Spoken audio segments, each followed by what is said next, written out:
It starts like any ordinary text. Urgent. You have an unpaid toll. Pay within 12 hours or your vehicle will be impounded. Sound familiar? Millions of people have gotten messages just like that. Pressure, fear, and a tiny payment link. In fact, in a single day, this September, U.S. carriers logged a record spike. Hundreds of thousands of toll scam texts landing in people's phones. Federal investigators say organized crime rings operating out of China are behind a huge chunk of these scams, reportedly making over $1 billion in the last few years. And everything traces back to these deceptively simple toll texts. I've been tracking these messages for months. To show how the scam actually works, I teamed up with a cyber threat researcher and built a fake phishing page so you can see the whole trick from the inside. At first glance, it's boring and official. It even shows a tiny fee, $6.69. Then it switches to urgency. Pay now or face consequences. If you follow the link, they start asking for personal details, name, address, phone, and the important stuff, your card numbers. That's the whole point. Steal your payment credentials. In our test, a volunteer began typing their details.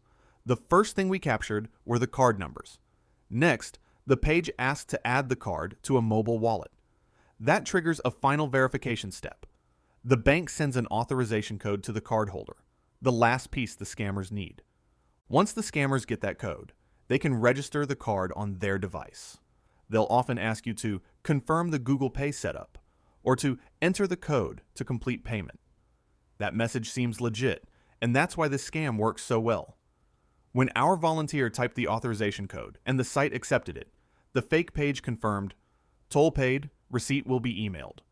But in reality, the card was now loaded into an attacker's mobile wallet. And it gets worse.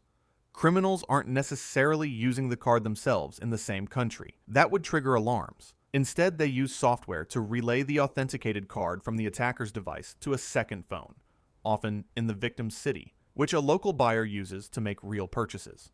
To demonstrate this, our researcher replicated a remote tap-to-pay transfer.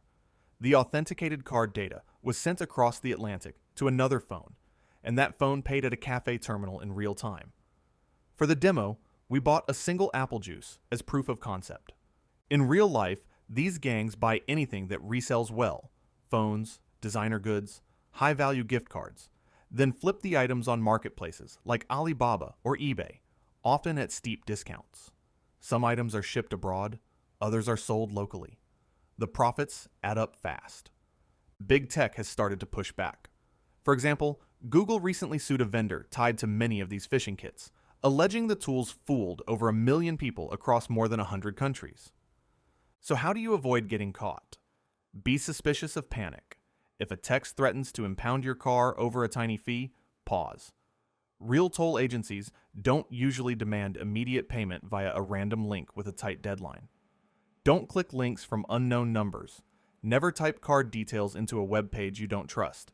And if your bank texts an authorization code, treat it like a secret. Don't share it with anyone who asked for it on a web page or in a message. Slow down. Question the urgency. That small moment of skepticism can save you from losing a lot more than $6.69.